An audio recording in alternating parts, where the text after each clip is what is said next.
Hola, ¿qué tal? Muy buen día. El día de hoy les voy a platicar sobre un tema muy interesante que es el proceso de la fitorremediación. Mi nombre es Ulises Villalón. El objetivo y contenido de este curso es el siguiente. Para empezar, el objetivo de esta plática o de esta clase va a ser analizar la eficiencia de las distintas plantas que se utilizan en procesos de remediación de sitios contaminados, así como los mecanismos que existen y los temas actuales de relevancia en relación a la fitorremediación.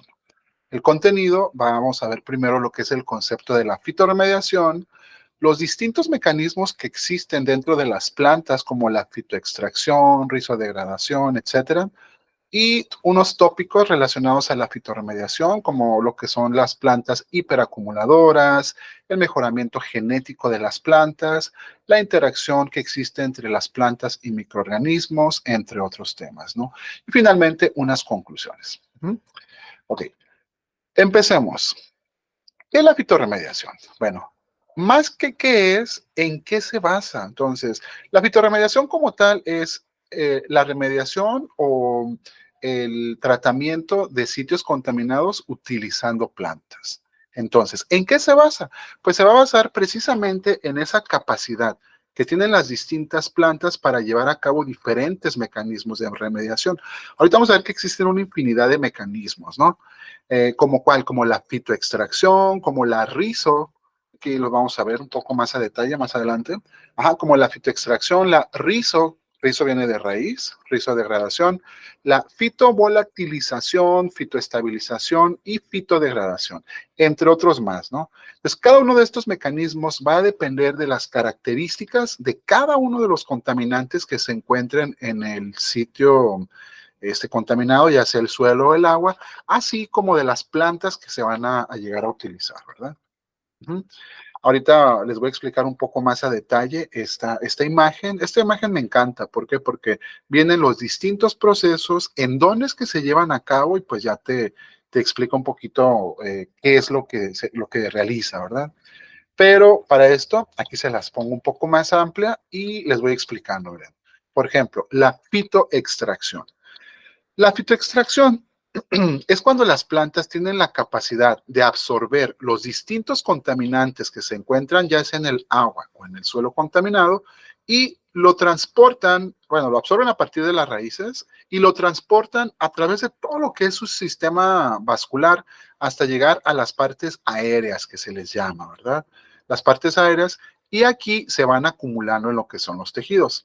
Posterior a ello, las plantas se pueden cosechar y esos contaminantes se remueven ya de lo que es o sea, ya fueron removidos de lo que es el sitio contaminado. Entonces, básicamente aquí toman el contaminante por medio de sus raíces y lo extraen. Entonces, está muy sencillo. El concepto es la fitoextracción. Ajá. Y esto se basa en lo que es el sistema vascular y lo presenta o lo van a acumular precisamente en las partes aéreas de las plantas. Por otro lado, tenemos lo que es la rizodegradación. Ya les adelantaba ahorita que la rizo quiere decir o viene de raíz, ¿verdad? Entonces, rizodegradación es cuando las raíces, y ahorita les voy a platicar un poquito de por qué también se le conoce como fitoestimulación.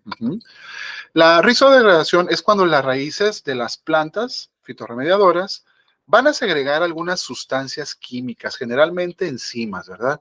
Que estas van a estimular, van a catalizar, por eso se les llama catalizadores biológicos. ¿Por qué? Porque van a estimular lo que es la actividad microbiana, ajá, en la zona que se encuentra alrededor, ¿verdad?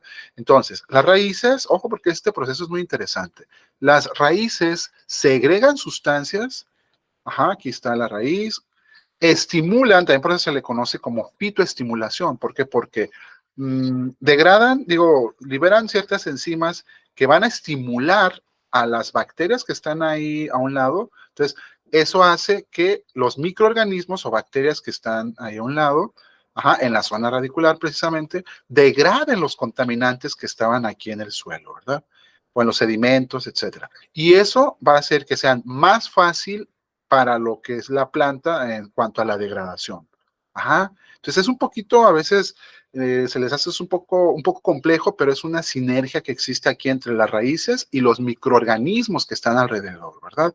Entonces, las plantas liberan las enzimas, las enzimas estimulan a los microorganismos que están alrededor. Estos microorganismos lo que hacen es convertir en formas menos tóxicas o más asimilables para que la raíz, ahora sí, los pueda degradar, ¿verdad? Entonces, eso es el proceso de rizodegradación o también llamado fitoestimulación. Por otro lado, tenemos lo que es la fitovolatilización. Esto es cuando algunas plantas tienen la capacidad, perdón, de volatilizar, eso lo tenemos acá en la parte de arriba, algunos contaminantes, a través de lo que son las hojas. Entonces, ¿qué es lo que sucede? Algunos contaminantes, por ejemplo, compuestos orgánicos volátiles o de bajo peso molecular, son absorbidos, suben a lo que es las partes aéreas también, pero aquí en vez de solamente extraerlos, como son compuestos volátiles, lo que hacen es presentarlo en las hojas y pues por medio de el sol o por medio de las altas temperaturas en ocasiones se volatilizan, ¿verdad? Y esto, entonces se liberan, perdón, a la atmósfera en forma de compuestos gaseosos menos tóxicos. Por otro lado, tenemos lo que es la fitoestabilización. Esto es cuando algunas plantas tienen la capacidad de reducir o estabilizar precisamente la disponibilidad de los contaminantes en el suelo y evitando, bueno, lo retienen en lo que son las raíces o en los tejidos y esto evita o previene que los contaminantes se vayan a áreas subterráneas o a lo que son efluentes acuáticos subterrestres, ¿no? O sea, que están en la parte de abajo.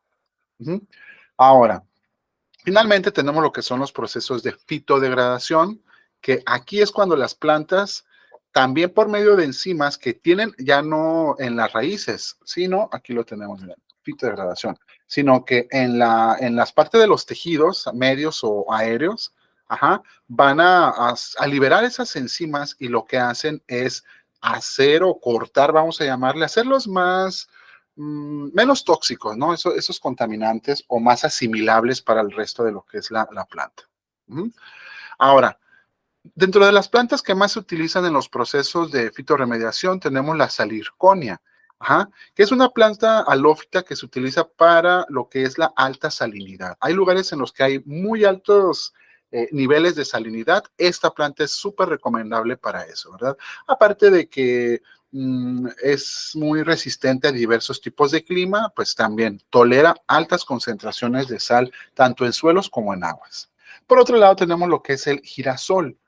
Ese tiene la capacidad de absorber y acumular la fitoacumulación de algunos metales pesados como cromo, también que más el cadmio, zinc, el plomo. Entonces se utiliza precisamente para suelos y también en ocasiones para lo que son cuerpos de agua, pero que no sean muy profundos, que estén contaminados con este tipo de metales, ¿no? Luego tenemos lo que es el yuncus o los juncos, que son eficaces para lo que es la fitorremediación de aguas residuales. Estos se utilizan mucho en lo que son los humedales, ¿verdad? Y pues sirven para cuando las aguas están muy contaminadas, tanto de nutrientes como fosfatos, sulfatos, etcétera, nitratos y metales pesados también. ¿Sí? Y también tenemos lo que son las lentejas, estas plantas pequeñitas que parecen como moneditas, se les conoce como lentejas de agua, y son plantas que se utilizan para el tratamiento de aguas también contaminadas con altos niveles de nitratos, fosfatos, y también para lo que son metales pesados, ¿no? También tenemos lo que es el algodón, que lo que tiene, o la capacidad que tiene, es para lo que es la absorción o la acumulación, fitoacumulación de metales como principalmente níquel, zinc y cobre. ¿Y qué más tenemos? Dentro de las plantas que también se utilizan mucho para lo que son los procesos de fitorremediación, son el bambú. De esto se utiliza mucho también en lo que son humedales. También se utiliza en ocasiones para biofiltros y tiene la capacidad, o yo creo que muchos sabemos, ¿no? Que tiene una tasa muy alta de crecimiento. Y esto va de la mano, una de las propiedades por las que también se utiliza es porque es muy bueno para lo que es la acumulación de metales pesados, ¿no? Luego tenemos lo que es el vetiver. Este también se utiliza, junto con el junco y con otras plantas que les mostraba en la diapositiva anterior, se utilizan bastante en lo que son los humedales, ¿verdad? Este también se utiliza mucho para lo que son los metales pesados, principalmente níquel y zinc, si mal no y cobre, perdón. Y pues ayuda, eso es algo de lo que también se puede utilizar, es para mitigar lo que es la erosión en los suelos. Eso tiene bastante aplicación en eso, ¿no? Tenemos lo que es el papiro. El papiro se utiliza para tratamiento de aguas residuales. ¿Por qué? Porque elimina precisamente el exceso de nutrientes y pues lo que es el lupino y el arroz. Entonces, como pueden ver, la mayoría de plantas se utilizan por su capacidad para la retención de metales pesados y algunos también para el exceso de nutrientes, principalmente nitratos, fosfatos, ¿verdad? Pero, por ejemplo, en el caso del lupino, ese tipo de plantita que tenemos es esta de aquí, ¿verdad? Esta tiene la capacidad de fijar, o sea, son plantas fijadoras de nitrógeno que vienen, por ejemplo, de amonios, amoníacos, pero también para la contaminación de contaminantes orgánicos. Esta tiene mucha aplicación para lo que son se utiliza mucho, ¿no? Cuando tienes contaminantes orgánicos, ya sea en suelos o en aguas, el lupino tiene buena degradación de ese tipo de componentes, ¿no? Y en el caso del arroz, la plantita de arroz que tenemos aquí, esa es muy efectiva para lo que son los suelos contaminados con arsénico. Entonces, pues esas son de las plantas que más se llegan a utilizar en procesos de fitorremediación. Ahora, hay temas importantes o tópicos selectos relacionados a la fitorremediación que les voy a comentar. Uno de ellos es el tema de las plantas hiperacumuladoras y va de la mano con el tema anterior, ¿no? Con el mejoramiento genético. Las plantas hiperacumuladoras son plantas que tienen la capacidad de tener altos niveles o alta capacidad de acumulación de contaminantes en sus tejidos. Por ejemplo, aquí tenemos esta planta que se llama flor de cera o lo que es la miniatura verna también conocida, que esta tiene la capacidad de retener bastante cobre, ¿no? Entonces, y esa capacidad, hay en un artículo, ¿no? Que les comparto, en el que se habla más sobre el tema. Eso de plantas hiperacumuladoras podría tardarme toda una clase, todo un video explicándoles sobre ese tema. Espero posteriormente realizarlos, pero es muy interesante ese tema, ¿no? Cómo tienen esa alta capacidad de retención o de acumulación. Ajá. Y es esta capacidad, o entre otras capacidades, como la tolerancia a ciertos climas, a ciertas condiciones de pH, humedad, que precisamente otro de los tópicos selectos es el mejoramiento genético, ¿no? Entonces, hay un interés muy alto en este tipo de plantas hiperacumuladoras, lo que lleva precisamente a lo que es el buscar cuáles son las secuencias genéticas que permiten esa capacidad de acumular altas concentraciones, ¿no? ¿Para qué? Para poder modificar otras plantas y darles precisamente esa capacidad de alta acumulación, de tolerancia, o etcétera, ¿no? Degradación de contaminantes. La interacción entre planta y microorganismo. Hace ratito lo veíamos en lo que es el proceso de rizorremediación. Ajá, entonces, hay un amplio estudio al día de hoy en el que precisamente se investiga esa relación simbiótica que existe tanto entre las plantas como los microorganismos, específicamente con lo que es la raíz de las plantas, ¿no? Ya les explicaba hace rato el proceso de rizorremediación, entonces es muy interesante ese proceso simbiótico como pues da excelentes resultados, ¿no? Pues tenemos también lo que es la fitorremediación de metales pesados. Se investigan bastantes plantas, ya veíamos ahorita unas cuantas, ¿no? Que se utilizan para la remoción de los metales tanto en suelos como en aguas. Y por otro lado tenemos lo que es la contaminación de compuestos o componentes orgánicos, ¿no? Que de repente tenemos también, pues tanto en suelos como en aguas, ¿no?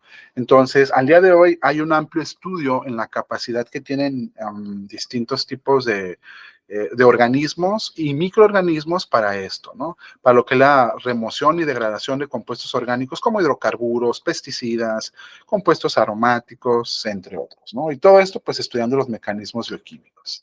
También la parte de la fitorremediación de suelos y aguas contaminadas, pues, eso es algo que todos los días se está investigando, se está viendo cómo se pueden mejorar, cómo se pueden optimizar esos procesos de fitorremediación, porque si bien es cierto, tienen un bajo impacto, o sea, no tienen ningún impacto negativo con el medio ambiente, a veces suelen ser un poco lentos.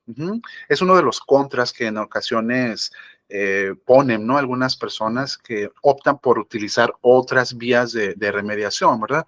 Y precisamente al día de hoy se están haciendo estudios para ver cómo se puede mejorar, ¿no? Tanto lo que es la fitorremediación de suelos como de aguas contaminadas. Ujú. Y algo a tener en cuenta mucho en ese tipo de proceso, de hecho en cualquier tipo de bioremediación, ajá, es la evaluación y el monitoreo. En este caso particular, pues de lo que es la fitorremediación, ¿verdad? ¿Por qué? Porque de esto va a depender el desarrollo de las metodologías y las técnicas que tú vas a utilizar. Entonces, hay que saber bien la eficiencia que está surtiendo o el efecto que está teniendo ese proceso de bioremediación y también el monitoreo. Y esta evaluación y monitoreo eh, se da principalmente por medio de análisis tanto químico, físico, tanto cuantitativo como cualitativo, y de la concentración. ¿Por qué? Porque así tú te vas a dar cuenta si está surtiendo o no efecto el proceso que tú optaste por utilizar, ¿no? Ujú. Entonces, pues es muy importante esta parte en lo que es la fitorremediación. Y finalmente, como conclusiones, es importante, les comento que es muy importante que tengamos en cuenta que esta efectividad o la efectividad de este tipo de procesos, como son la fitorremediación, va a depender de varios factores, ¿no? Primero, pues la selección de una técnica adecuada o una planta adecuada, dependiendo del tipo de contaminante que tú tengas en el suelo, ¿verdad? Las condiciones ambientales, evidentemente, también van a tener mucho que ver. Tú no vas a poder poner una planta que requiera mucha agua en un suelo erosionado, ¿verdad? Entonces, hay que saber bien cuál es el tipo de planta que tú vas a utilizar en función a las condiciones del ambiente en donde tú vas a hacer ese proceso de fitorremediación. Tanto la concentración como el tipo de contaminantes, por eso les decía que era muy importante lo que es la evaluación y monitoreo, ¿verdad? ¿Por qué? Porque en función a la concentración que tú tengas y el tipo de contaminante, tú vas a optar por utilizar cierta planta, ¿no? Entonces tú dices, ¿sabes qué? Tengo un sitio contaminado, no sé qué tengo, pues vas a llegar y vas a meter cualquier tipo de planta, ¿verdad? Pero no cualquier planta te va a servir para el contaminante que tú tengas en ese sitio contaminado. Y pues como les decía, ¿no? También la buena gestión y monitoreo, eso también te va a dar o te va a ayudar para que el proceso de fitorremediación sea óptimo. Ujú.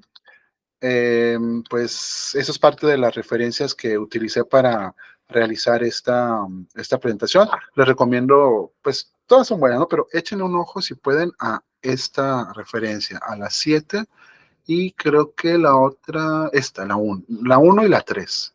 Ujú. Están muy interesantes los tres referencias, así que échenle un ojo. Y pues eso sería todo. Si tienen alguna duda, pregunta o comentario, con gusto pueden hacérmelo llegar y les respondo a la brevedad. Muchísimas gracias.